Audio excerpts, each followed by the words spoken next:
Ok, bon bonjour à tous. Donc on a le plaisir aujourd'hui d'écouter Kevin, du coup qui va nous parler de chant gaussien.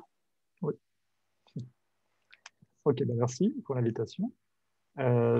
Effectivement, je vais vous parler de travaux qui ont été publiés l'année dernière, un petit peu plus d'un an maintenant, autour de la définition d'une orientation pour les champs aléatoires, et pour les champs gaussiens en particulier. Donc, avant de rentrer dans le vif du sujet, je vais motiver un petit peu le propos avec ces 6 images-là. Donc, le but, en fait, l'objectif, c'est de faire de l'analyse de texture. C'est une composante du traitement d'image qui suscite beaucoup d'intérêt parce qu'il y a des applications qui sont très diverses. En imagerie médicale, typiquement. Donc là, il y a en haut à droite une image, une coupe d'os, et les deux en bas à gauche, ce sont des images de radiographie de mammographie, mammographie, ouais. Et en fait, dans ces cas-là, les signaux qui sont enregistrés, ils présentent un peu des micro-architectures qui sont fortement irrégulières. Et donc, ça peut nous inviter à considérer donc, ces textures comme la réalisation d'un champ aléatoire. Donc, c'est un objet mathématique que je présenterai un peu après pour ceux qui ne connaissent pas. Mais l'important à cette étape de modélisation, ça va être de pouvoir, à partir des propriétés du modèle, rendre compte des propriétés du milieu, comme la dimension fractale d'une texture, par exemple, qui peut être reliée, dans le cas des os en haut à droite, à la détection d'anomalies dues à la modification de la structure osseuse, par exemple, quand il y a de l'ostéoporose, et donc à une évaluation du risque de fracture. Il a aussi été montré, par exemple, là, que les nuages présentent sur plusieurs échelles une structure fractale, et aussi pour les mammographies, où la densité permet de faire des classifications et d'évaluer le risque de cancer du sein, par exemple. Mais une autre propriété, pardon, des textures qui va nous intéresser dans cet exposé, c'est plus spécifiquement la notion d'anisotropie, c'est-à-dire des textures qui vont admettre différentes caractéristiques dans des directions privilégiées. Alors typiquement, la texture ici, en haut, à gauche. Oh, pardon, j'ai été un peu trop vite. Oh, petit problème avec ma souris. C'est comme ça. La texture en haut à gauche, ici, elle présente une direction privilégiée verticalement. Tandis qu'à côté, par exemple, ici, on n'a pas de direction privilégiée. On dira dans ce cas que c'est une texture qui est isotrope. Et entre ces deux cas extrêmes, on va dire qu'il y a différents degrés d'anisotropie qu'on aimerait pouvoir caractériser et quantifier, y compris le faire localement, parce qu'on voit par exemple qu'on n'a pas le même comportement à différents endroits de texture, et c'est là où souvent il y a des anomalies qui peuvent se glisser, quoi. Donc ça va être un marqueur intéressant, l'anisotropie, et qui peut nous renseigner sur la modification du milieu, comme sur les 3 cas que j'ai cités. Voilà, donc dans cet exposé, je vais m'attacher à répondre à 2 questions euh, théoriques. Ah, faut que j'enlève. La première, ça va être quels modèles théoriques sont pertinents pour permettre de décrire euh, ces irrégularités, cette fractalité et cette anisotropie.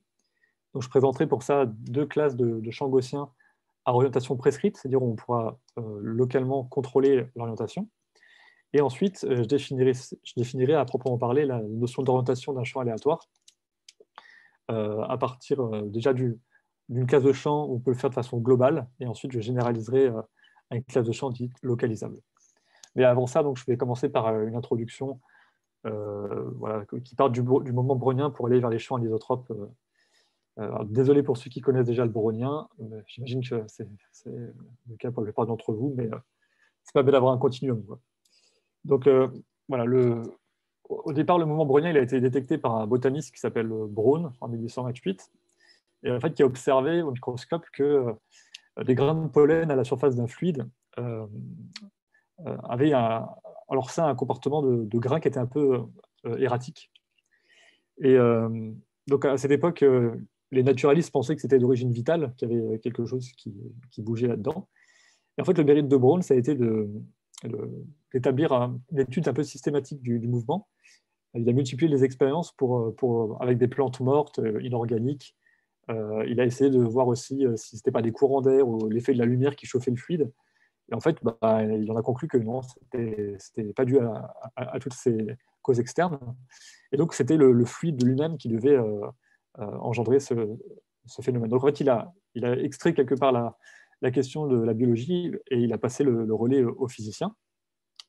Et donc, ces molécules qui sont en agitation ici, dans une direction et dans une autre à chaque fois, et bien, de temps en temps, après coup, on a compris que c'était dû aux molécules environnantes qui venaient taper des fois un peu plus à gauche, des fois un peu plus à droite, et par la loi des grands nombres, en fait, et bien, ça faisait bouger de façon erratique les particules. Donc, les propriétés du mouvement qu'on observe, c'est qu'il y a des déplacements qui sont indépendants, qu'il y a une distribution qui est gaussienne au niveau des déplacements, et une trajectoire qui est très irrégulière. Oh, passe trop vite. Donc, quand on laisse très longtemps plusieurs particules se balader, disons ici dans le plan, voilà, le comportement là, très erratique qu'on observe, ça ressemble un peu à un tableau de Jackson-Pollock. Et si on coupe dans une direction, disons, on voit le mouvement brownien que tout le monde connaît, hein, ici, et les déplacements, donc si on regarde, il y a beaucoup de petits déplacements, puis des fois de grands déplacements, c'est pour ça que ça suit une loi gaussienne. Donc, c'est les trois caractéristiques que je disais, déplacement indépendant, mouvement très irrégulier et distribution gaussienne centrée en zéro. Il y a ensuite eu un comportement plus statistique qui a été opéré en fait, par Einstein, c'est assez peu connu, mais c'est parti de ces gros travaux phares en 1905, l'année un peu la golden years de la physique, où il a étudié le mouvement global de plusieurs particules qui seraient lâchées en un point. Et donc, ce qu'il a remarqué, c'est qu'on pouvait caractériser la loi de déplacement et qu'elle était en fait proportionnelle. Je peux reprendre de nouveau. Désolé, à chaque fois, il faut que je permute entre. Voilà, les déplacements au carré en moyenne étaient proportionnels au temps. Donc, autrement dit, les déplacements étaient proportionnels à la racine du temps.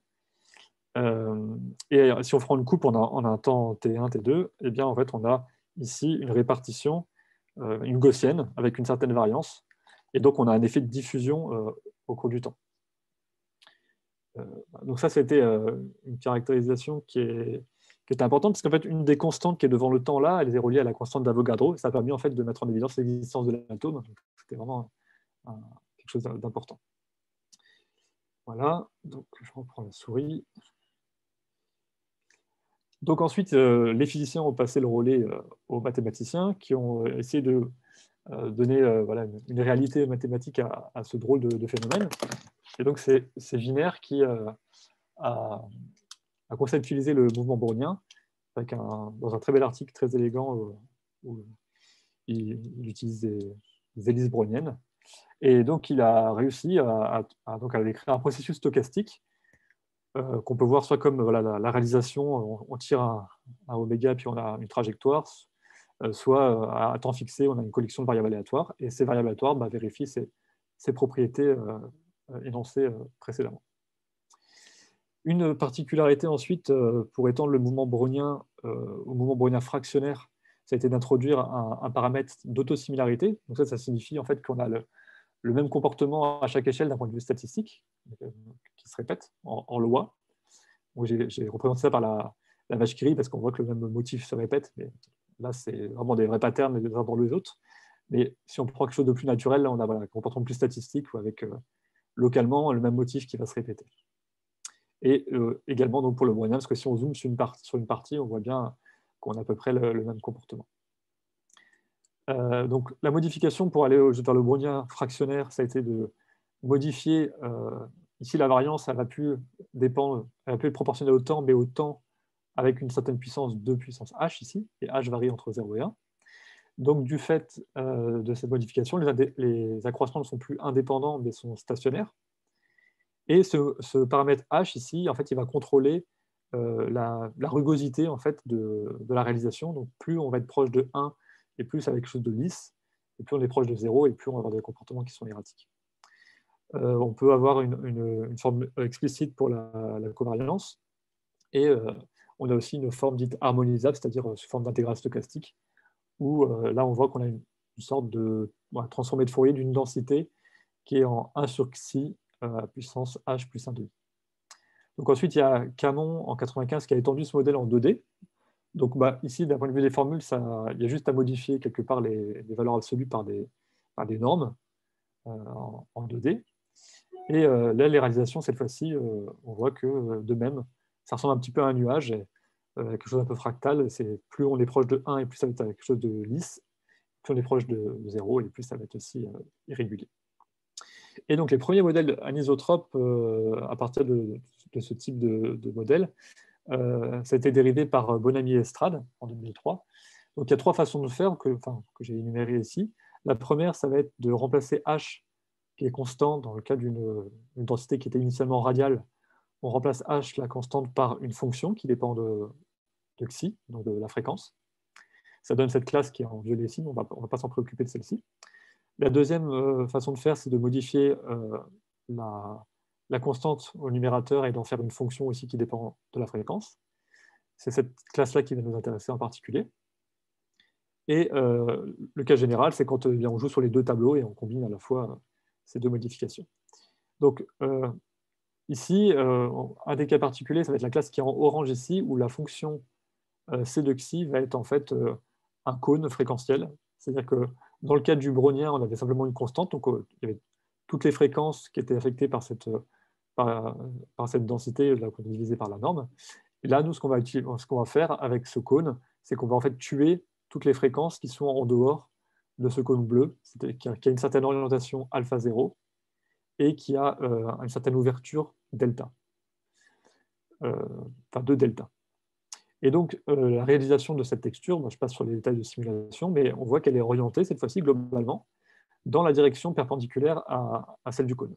Parce qu'on prend la transformée de Fourier de ce cône, donc ça tourne à 90 degrés. Et plus le delta, donc plus le cône va être étroit, donc plus les fréquences vont être confinées dans ce cône, plus la texture qui va en résulter va être orientée de manière importante dans la direction opposée. Voilà, ça c'est ce qu'on va appeler donc les champs élémentaires. Ici, je fais un mini état de l'art de différents modèles de champs anisotropes, mais en fait, ils ont toute la particularité d'avoir des orientations qui sont globalement contrôlables. Et donc, nous, ce qu'on avait voulu faire, c'est comme la contribution qu'on a apportée, c'était de présenter 2 nouvelles classes de champs aléatoires où on pouvait contrôler localement l'orientation dont on voulait que la texture suive, en fait.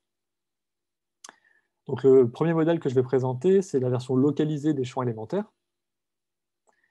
Donc, je repars donc de ce que je vous ai dit jusqu'à maintenant sur les champs élémentaires, ceux qui sont en orange, donc la classe plus générale en rouge ici. Et en fait, pour faire dépendre, pour avoir un modèle qui soit localisé, on va simplement faire dépendre cette densité du point x. C'est ce qu'il y a ici. Là, maintenant, C dépend de x et de xi, et on a aussi la régularité qui peut éventuellement dépendre du point x. Dans le reste, on va la considérer constante, parce qu'on s'intéresse plus aux orientations, mais c'est faisable. Et donc, de même, le cône ici, cette fois-ci, va varier en chaque point. On va avoir un cône avec une certaine direction alpha de x et une certaine ouverture delta de x. Donc, au niveau des classes, maintenant, on est dans une classe plus générale et on n'est plus à croissance stationnaire. Donc, voilà, pour les champs élémentaires localisés, comme je le disais, on a à chaque point un cône avec une certaine orientation et une ouverture. Et on voit ici que le champ d'orientation qui va gouverner notre texture, ici, si on zoome en un point, on voit que la texture elle est orientée perpendiculairement au champ qu'on impose. Donc, c'est ce qu'on voudra à la fin. Et ici, je vais me concentrer sur les aspects théoriques d'analyse du champ qu'on vient de définir. Donc, pour regarder comment se comporte ce type de champ aléatoire localisé localement, donc on va définir ce qu'on appelle le champ tangent. Donc, par analogie au cas déterministe, on pourrait dire que c'est une sorte de dérivée directionnelle, avec un terme en bas parce qu'on prend en compte l'autosimilarité également, mais grosso modo, c'est ça. On va regarder localement une dérivée, quoi, et on va voir comment ça se comporte quand cette collection de variables aléatoires tend, donc au sens faible, en convergence en distribution, vers un autre champ qu'on appelle yx0, parce qu'on a fixé un point x0. Et on va regarder dans une direction x comment se comporte le champ, localement. On va appeler donc ce champ yx0 un champ tangent ou une forme locale de x au point x0. Et il va hériter en fait des caractéristiques d'anisotropie locale. Donc là, je ne vais pas rentrer dans les détails sur les hypothèses qu'on met sur les paramètres qu'il y a dans le champ, parce que donc, je rappelle qu'il y a la fonction C qui gouverne l'anisotropie et H qui gouverne la régularité. Grosso modo, la première dit qu'il ne faut pas que la régularité de la fonction qui prescrit la régularité soit plus faible que celle qu'elle veut imposer. Autrement dit, on veut une texture qui soit gouvernée par H, il ne faut pas que H soit plus irrégulière que la texture dont on veut gouverner en chaque point la régularité. On veut que C soit bornée, qu'elle soit paire pour que l'intégrale stochastique qui en résulte soit réelle. Homogène, c'est-à-dire qu'en fait, suivant une droite radiale, elle va être constante en fréquence, parce que ce qui nous intéresse, c'est simplement ce qui se passe sur le cercle, puisque la notion d'orientation est quelque chose de directionnel. Et ensuite, une hypothèse de continuité. On est un peu plus fort que la continuité, mais on est moins fort que Holder. Donc, ce n'est pas du tout une hypothèse restrictive, la dernière. Et donc, toutes ces hypothèses font qu'on est dans une classe qui est suffisamment riche pour être considérée. Donc, sous ces hypothèses, le champ X, dit GAFBF, qu'on a défini, va posséder en chaque point un champ tangent. Donc ça, c'est un petit peu le résultat un peu compliqué à prouver, mais ce qu'on voit, c'est que le champ tangent qui en résulte a une expression très simple, hein, parce qu'en fait, on reprend la même formule, sauf qu'en gros, cette fois-ci, eh bien, le x devient x0, le point où on a effectué le champ tangent. Et là aussi, donc c'est une constante maintenant. Et on retombe en fait dans la classe de champ autosimilaire dit HSSSI. Donc le fait d'avoir pris un champ tangent en un point, on avait étendu la classe en rouge en faisant dépendre la densité ici de X, et bien on reprend le champ tangent et on retourne exactement dans cette classe-là. Un petit exemple, par exemple, avec le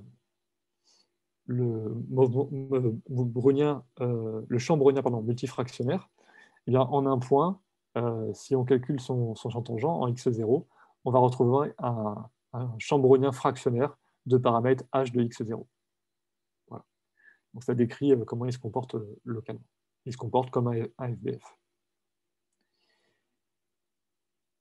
Donc voilà l'illustration d'un mouvement brownien multifractionnaire en 2D. Donc ça ne se voit peut-être pas trop là, sur les slides, mais à droite, on est plus lisse qu'à gauche. Donc la régularité qui est prescrite par la fonction h de x, elle varie de gauche à droite. En fait, et donc si on fait un champ tangent au point x1, on obtient un champ brownien fractionnaire de paramètre h de x1 qui a cette régularité globale. Et là, de même, en x2, localement, il se comporte comme un champ fractionnaire de paramètres h de x2 ici. Appliqué donc à notre nouvelle classe de champs aléatoires, j'ai voulu l'exprimer aussi localement. En ce point-là, on a une certaine orientation. Eh bien, on a un champ HSSIC qui va être globalement orienté de cette façon. Et là, on a... Alors, pardon, ici, on a la même orientation. J'aurais dû le prendre ailleurs, mais c'était parce que j'avais aussi fait varier un petit peu la régularité. Voilà. Donc, pour l'idée, c'est ça. On regarde localement comment se comporte un champ. Et on peut faire varier donc, tout à la fois. On peut faire varier à la fois le alpha de x, donc c'est-à-dire l'orientation en un point. On peut faire varier en différents points. On peut faire varier la directionnalité, c'est-à-dire l'ouverture du cône. Donc là, on voit qu'ici, l'orientation elle est plus prononcée qu'ici, où elle est plus diffuse. Et on peut faire varier la régularité. On voit ici que c'est plus irrégulier aussi qu'à droite, où c'est plus lisse. Voilà. Donc c'est trois paramètres qui permettent de jouer sur et avoir une classe de texture qui est suffisamment riche. Ça, c'était pour le premier modèle. Donc le second modèle, c'est au lieu de localiser les champs élémentaires, on va les déformer. Donc on part d'un champ élémentaire x ici, et on va lui appliquer une fonction différenciable ici, phi de R2 dans R2. Et donc le champ qui en résulte, Z, va être une déformation du champ élémentaire X par l'application phi. Donc quelques références pour la déformation de champs stationnaires. Et donc ce qu'on peut montrer avec cette nouvelle définition, cette nouvelle classe de champs aléatoires orientée, c'est qu'elle admet aussi un champ tangent en chaque point. Et cette fois-ci, la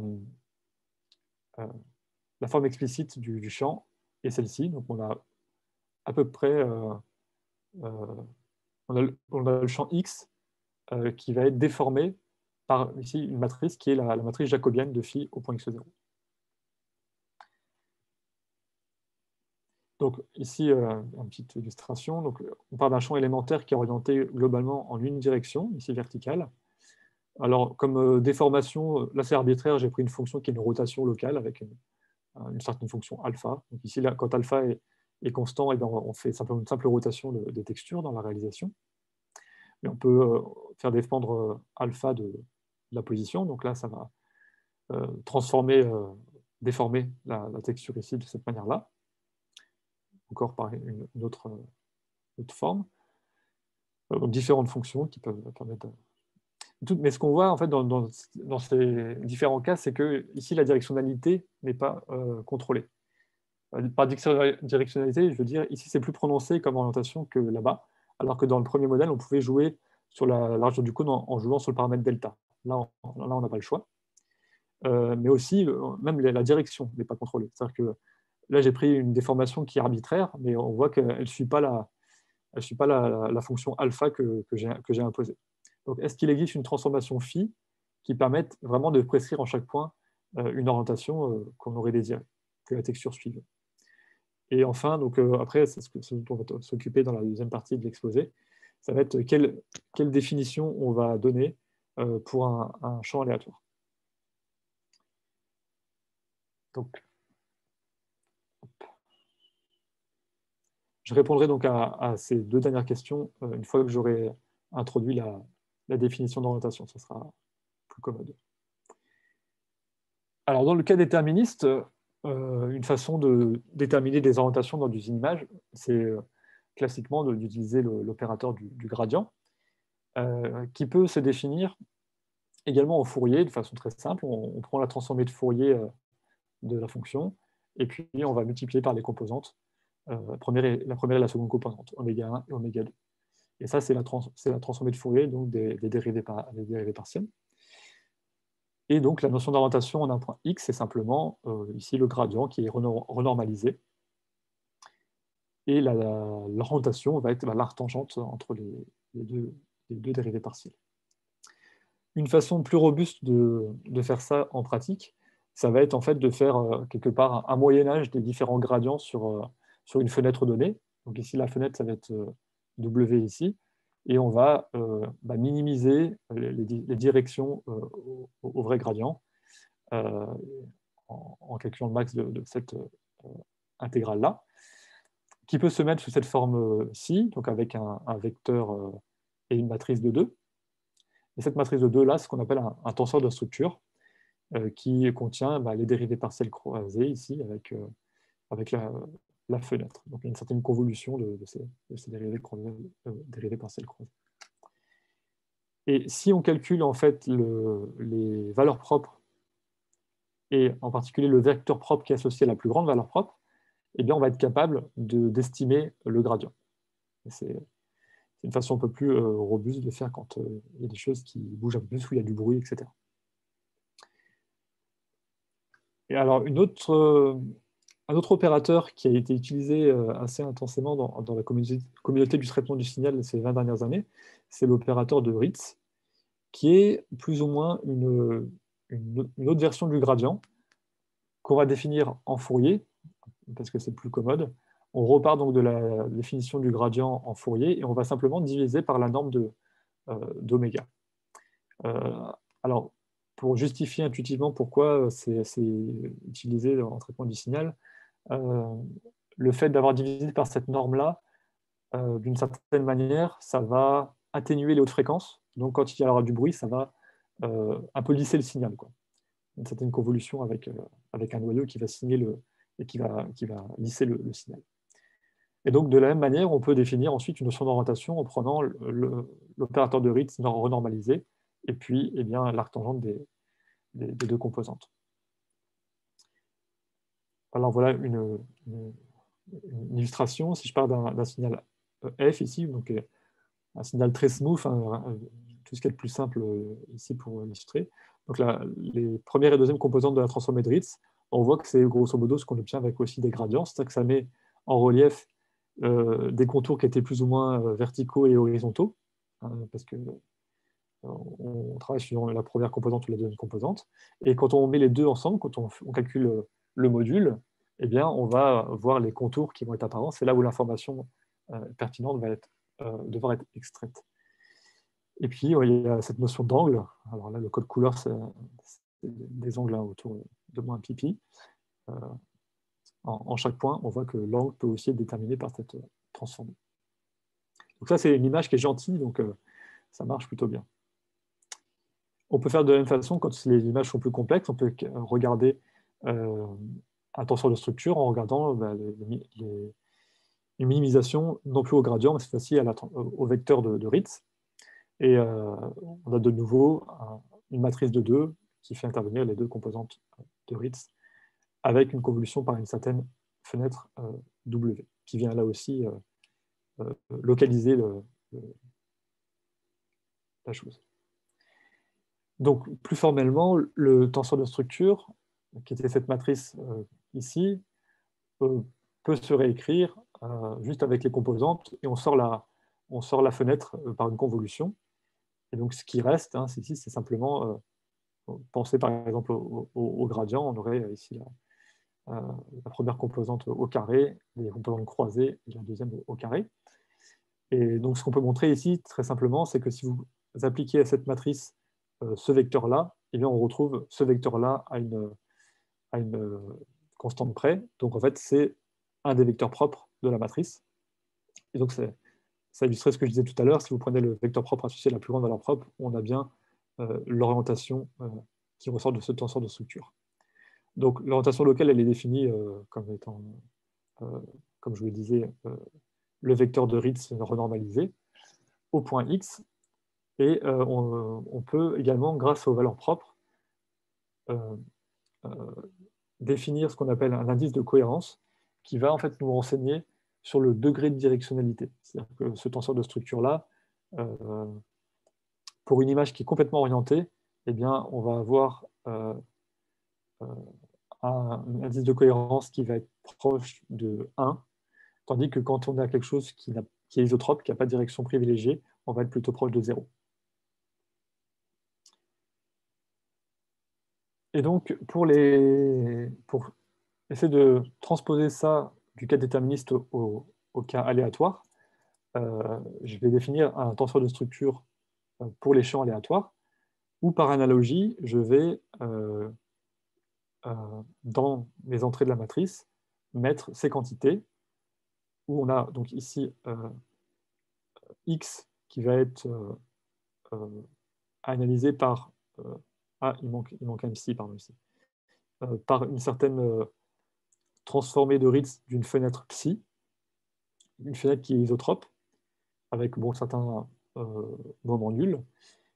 Et on va donc appliquer au champ X cette transformée de la fenêtre. Et donc, ici, cette intégrale-là nous donne une variable gaussienne. Donc, les entrées sont bien aléatoires. Et donc, ce qu'on a prouvé, c'est que si on prend pour fenêtre d'analyse psi définie en Fourier par cette fonction de dimension 1, c'est-à-dire qu'on a une fenêtre qui est radiale, d'accord ? Alors, dans ce cas, le tenseur de structure aléatoire que je viens de définir juste avant, en espérance, va être proportionnel, donc ça c'est une constante, à une matrice de 2 qui est appelée le tenseur de structure de X et qui ne dépend uniquement que de la fonction C qui est la fonction d'anisotropie du champ. Donc là, en fait, le tenseur de structure a réussi à découpler la partie anisotrope qui est encodée dans cette intégrale par la fonction d'anisotropie et tout ce qui est les autres paramètres de régularité, le H ici, et même la fenêtre d'analyse. Donc, en faisant ça, on peut maintenant donc définir à une constante près ce que c'est que l'orientation d'un champ aléatoire. On va dire que l'orientation du champ X au point, pas au point, justement, c'est l'orientation globale, l'orientation du champ X appartenant à cette classe-là est le vecteur propre associé à la plus grande valeur propre de cette matrice J de X. Et on peut définir de même un indice de cohérence en fonction des valeurs propres qu'on a trouvées. Donc ici, le champ qu'on utilisait, je n'ai pas insisté suffisamment, mais c'est bien un champ de classe HSS6, donc c'est-à-dire où la densité ne dépend pas du point X, hein, on a juste C de Xi. D'accord. Et on retrouve donc cette densité dans le tenseur de structure dans chacune des composantes. Voilà, donc un petit exemple avec le champ élémentaire que j'avais présenté au départ. Donc vous vous rappelez, c'est le cône qui est orienté avec une certaine direction alpha 0 et une ouverture delta. Donc j'appelle ce champ X alpha 0 delta. Et dans ce cas-là, ce qu'on peut montrer, c'est que le tenseur de structure qui est associé avec cette fonction-là a cette expression qui est explicite. Et si vous calculez le vecteur propre associé à la plus grande valeur propre, eh bien on retrouve cos alpha 0, sinus alpha 0. Donc on retrouve bien l'orientation qu'on voulait imposer par cet angle alpha 0 qu'on avait mis dans la fonction d'anisotropie. Et si on calcule la différence entre les valeurs propres, donc pour l'indice de cohérence, on trouve un sinus cardinal en l'ouverture du cône.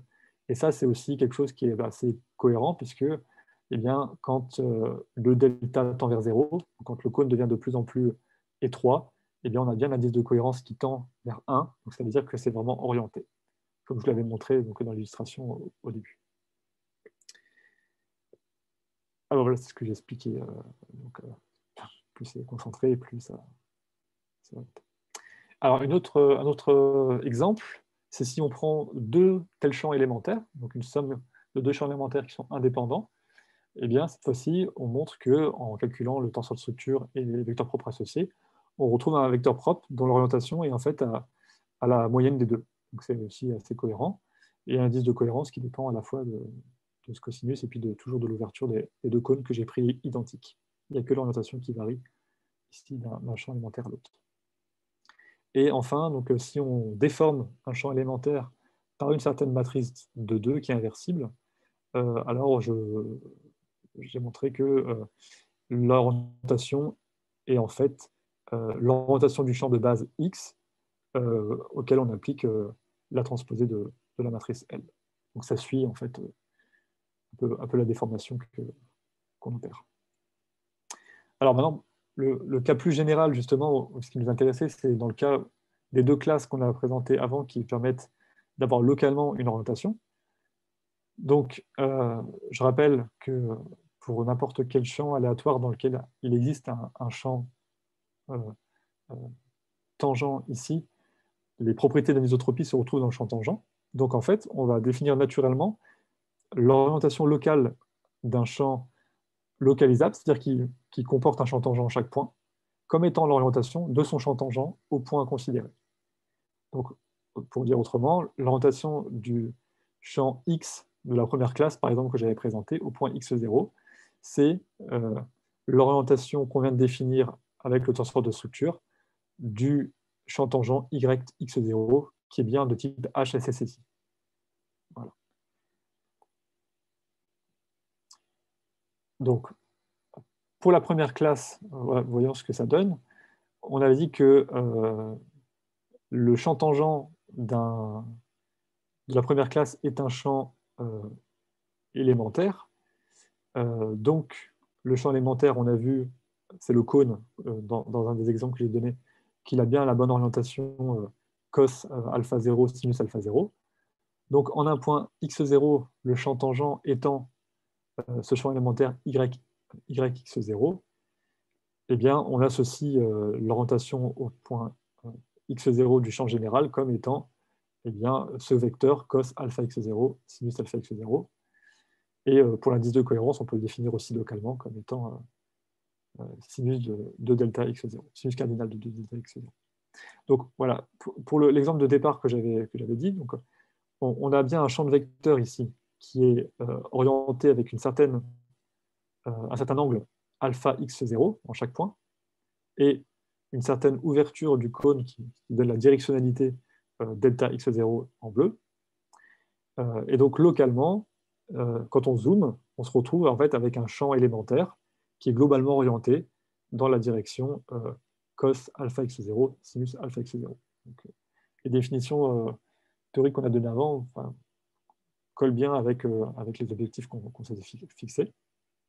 Ça, c'est pour donc, la première classe de champ aléatoire. Et pour la seconde, on a la chose suivante. Donc, on avait dit tout à l'heure que le champ tangent de la déformation d'un champ élémentaire par une application phi avait cette expression, c'est-à-dire on multiplie à l'intérieur la variable x par une matrice qui est la jacobienne de phi au point x0.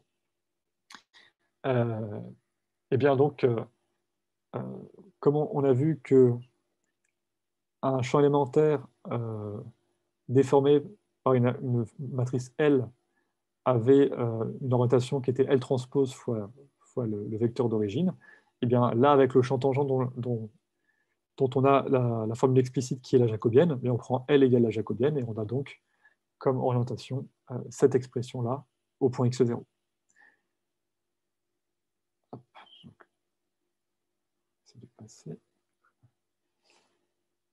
Donc, dans le cas qu'on avait illustré au départ avec une fonction arbitraire, une rotation locale avec une certaine fonction alpha de x qui ne nous permettait pas de contrôler l'orientation en chaque point, eh bien, on peut voir ce que ça donne, quelle est l'orientation véritable avec cette déformation-là. Et bien, grâce à cette formule-là qui fait intervenir la jacobienne, on peut calculer explicitement quelle est la jacobienne de cette transformation. Et en fait, on montre que l'orientation d'un point x0 dépend de l'orientation qu'on voulait donner au départ, alpha de x0, plus un terme ici en rouge, qui va dépendre en fait du gradient également de la fonction. Donc c'est là où on voit qu'on ne peut pas exactement attribuer l'orientation qu'on voulait au point x0. Donc maintenant, je vais essayer de répondre à la dernière question qui est comment est-ce qu'on peut choisir l'application phi de telle sorte à se retrouver juste avec le terme qui est en noir, donc juste avec alpha x0 comme orientation en chaque point qu'on veut imposer, on veut une orientation qui soit prescrite. Qu'est-ce qu'on doit choisir comme fonction phi? Alors, voilà, ça c'est le résultat qu'on a obtenu pour remplir cet objectif. Il va falloir choisir en fait une application qui est conforme. Je ne rentre pas trop dans les détails, mais en fait, on va prendre ici comme hypothèse une fonction alpha qui est harmonique. Et donc là, je décris en fait la procédure un peu constructive pour aboutir à une déformation qui permet d'avoir la bonne orientation. Donc on part d'une fonction alpha qui est harmonique. Donc ça, c'est quand même la restriction, ça ne peut pas être n'importe quelle fonction. On calcule sa fonction harmonique conjuguée. On va former ensuite le vecteur psi alpha comme étant simplement le fait d'adjoindre la fonction harmonique conjuguée à moins alpha ici. Et ça, on montre que c'est holomorphe. Ensuite, on va prendre l'exponentielle de ce vecteur psi ici. On va calculer une primitive complexe, et c'est ça qui va nous donner notre déformation phi de alpha. Et dans ce cas, on peut montrer qu'avec cette construction, l'orientation locale de z phi au point x0 est exactement cos alpha x0 sinus alpha x0. Alors, voilà, là, pour le coup, on ne peut pas être hyper général parce qu'on est quand même dans une classe qui est plus restreinte, hein, c'est que les fonctions harmoniques, mais ça permet quand même d'avoir toute une classe de textures qu'on peut orienter et on peut jouer avec, parce que l'idée d'avoir ensuite des modèles génératifs de textures où on contrôle localement l'orientation à chaque point, c'est qu'on peut appliquer toutes des heuristiques ou des algorithmes de détection d'orientation et de voir si c'est bien conforme à ce qu'on avait imposé au départ. Donc c'est les benchmarks qui permettent ensuite de pouvoir eh bien, quantifier à quel point est-ce que ces algorithmes de détection d'orientation sont efficaces ou non, et éventuellement, vu qu'on est dans le cas aléatoire, de proposer des, comment dire, des tests, enfin, des intervalles de confiance, etc., sur ces orientations. Donc, un exemple pour terminer de fonction d'orientation, fonction d'angle qui est harmonique. Donc, le cas le plus simple de fonction harmonique, c'est une fonction qui est affine.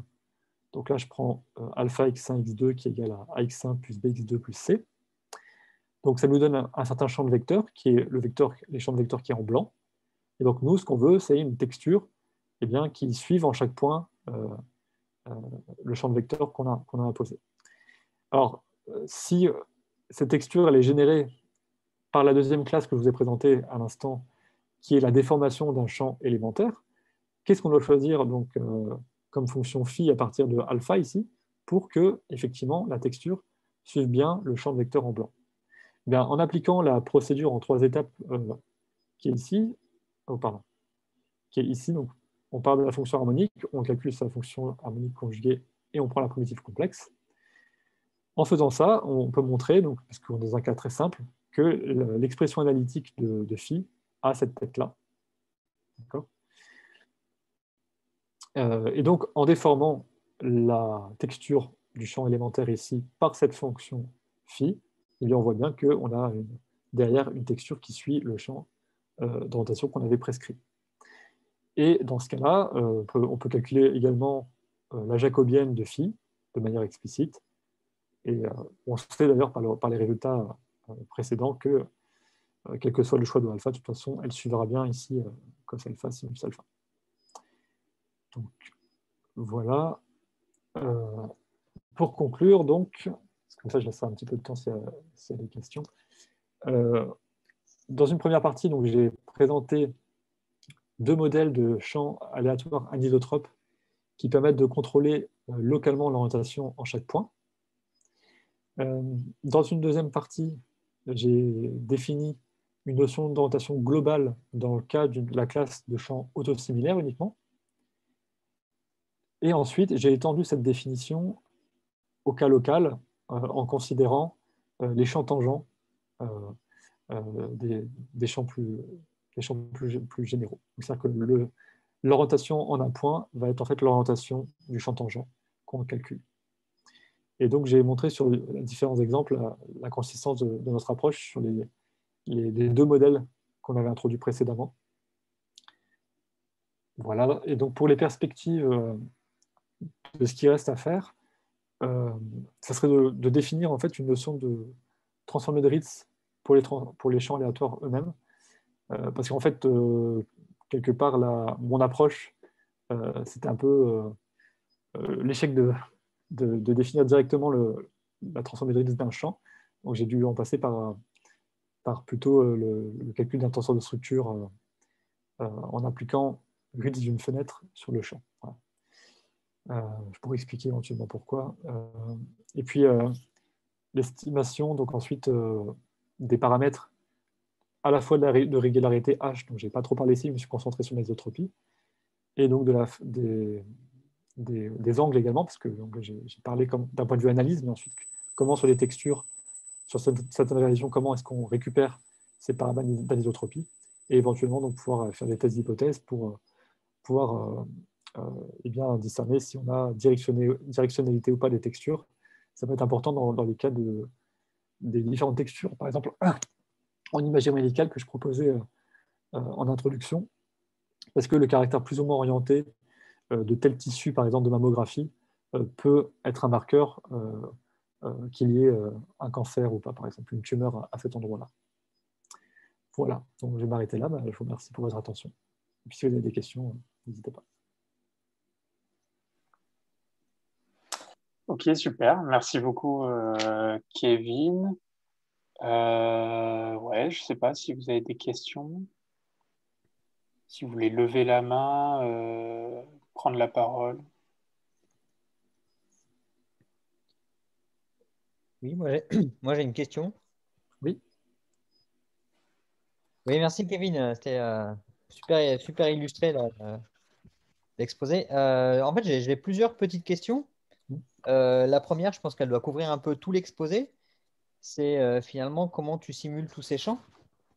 Ouais, j'en ai pas parlé, effectivement, parce qu'il y a des problèmes sur les simulations. En fait, j'ai un autre papier qui est en stand-by depuis 1 an aussi, sur les simulations. En fait, il y a plusieurs possibilités.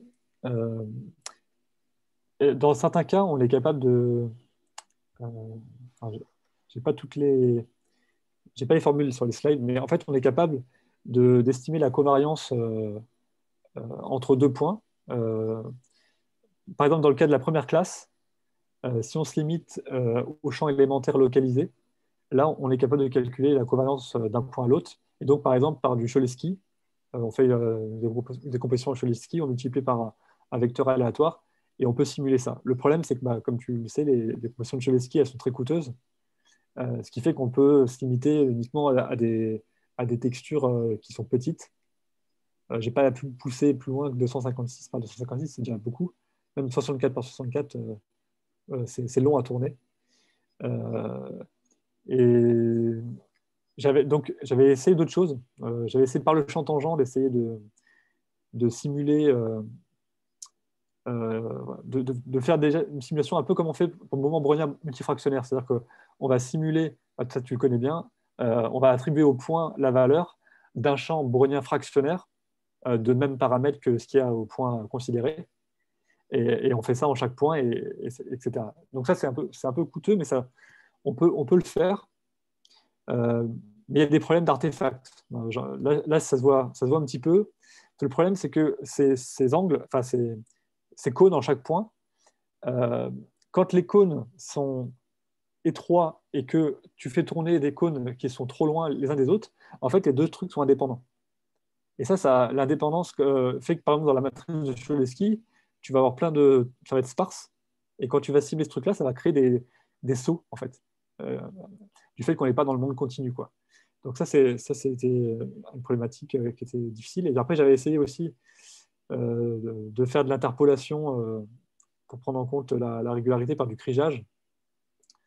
Bon, voilà, ça donne des choses sur lesquelles tu peux bosser après sur les textures qui ressemblent à ce que tu voudrais, mais d'un point de vue théorique, c'est pas satisfaisant pour avoir des garanties sur le fait qu'on tend bien vers.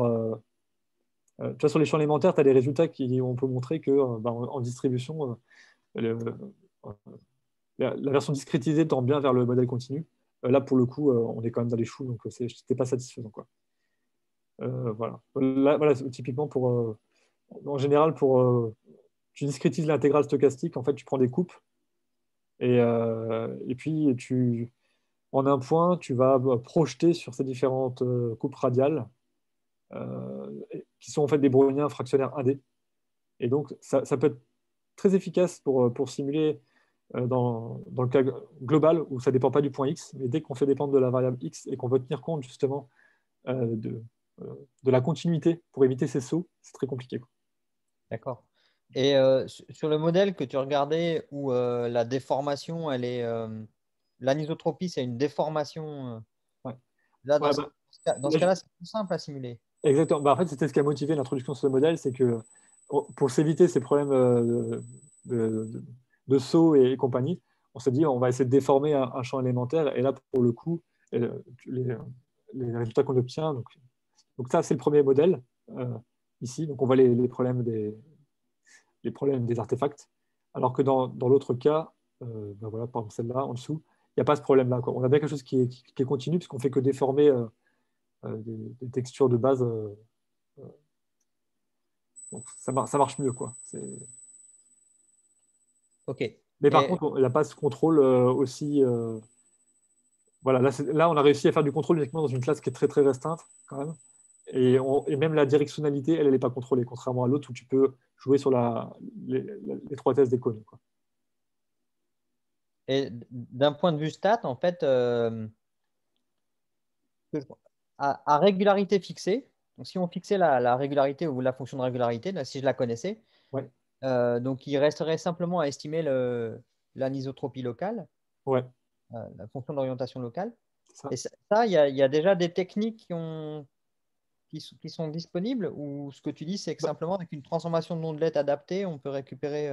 C'est exactement ça. J'en ai pas parlé là non plus parce que j'ai pas eu le temps, mais en fait, un des points que j'ai fait en théorie, c'est qu'à la place de prendre une fenêtre, si tu prends des ondelettes, effectivement, là, du coup, tu as un paramètre d'échelle I et puis la position K. Et là, ce que je montre, c'est que cette fois-ci, le tenseur de structure formé par rapport à ce vecteur des ondelettes, là, eh ben, il dépend toujours de la même matrice J qui est simplement qui a l'anisotropie à l'intérieur, plus devant, enfin, plus fois un coefficient ici qui dépend à la fois de l'échelle et de la paramètre de régularité. Et donc, en fait, ce que tu peux faire ensuite, c'est que tu fais une régression log-log, tu regardes, tu estimes le paramètre H en faisant ça, et une fois que tu as. Tu fais une régression d'échelle, je voulais dire. Une fois que tu fais du log-log, là, tu as un truc linéaire en I et en H, quoi. Une fois que tu as H, tu peux virer cette constante-là et puis travailler sur l'anisotropie. Donc, tu récupères à la fois la régularité et l'anisotropie, quoi. Voilà. Et en fait, l'avantage de cette classe-là, HSSI, là, c'est que comme on est autosimilaire, euh, et ben, comment dire, tu vas avoir le même comportement un peu à chaque échelle. Et donc, voilà, ça permet un petit peu d'aller chercher de l'information assez loin dans les échelles et de pouvoir récupérer le paramètre de régularité. Ça, je pense que tu l'avais fait dans les années 2000, un peu, donc quand tu récupérais, comme pour les mouvements browniens fractionnaires, le H, quoi, c'est un peu la même philosophie. Par Ok, contre, ce qui reste à développer, c'est le côté un peu stat de donner comment dire, donner des résultats sur la convergence des estimateurs. En fait, ça j'ai pas eu le temps, j'ai pas eu le temps de le faire en fait, parce que sur la simulation, c'était difficile dans le cas discret déjà d'avoir des choses où j'ai du mal déjà à retrouver correctement le H, mais parce que j'ai pas passé assez de temps dessus. C'était une ouverture. Voilà.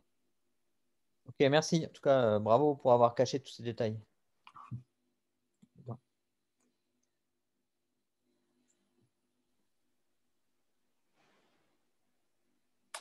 Ouais. J'avoue que Jeff m'a un peu piqué mes questions sur le côté stats, mais je sais pas si quelqu'un d'autre a des questions.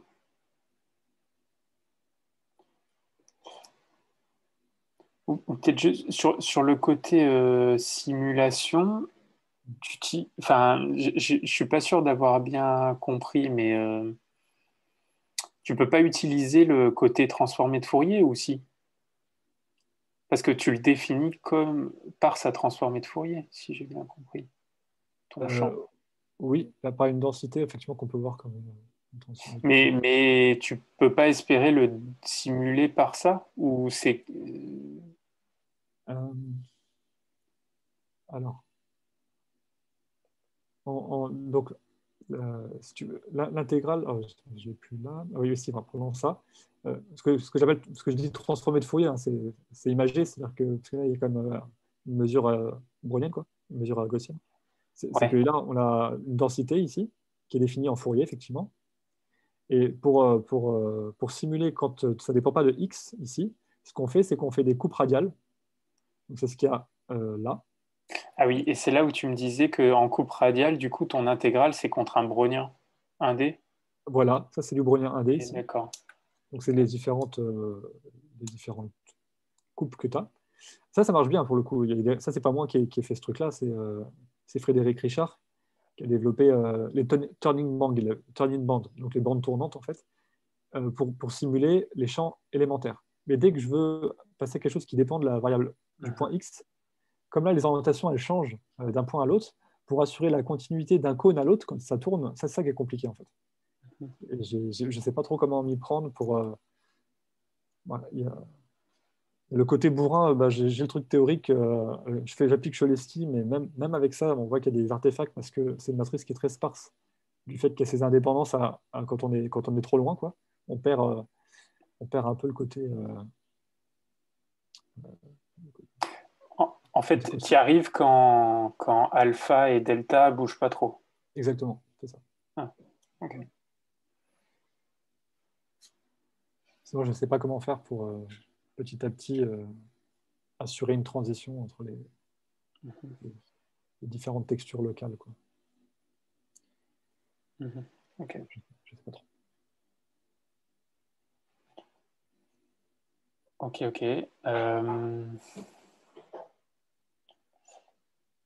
Je sais pas si personne se manifeste. Je propose qu'on remercie encore une fois Kevin. On peut mettre nos micros et l'applaudir, par exemple.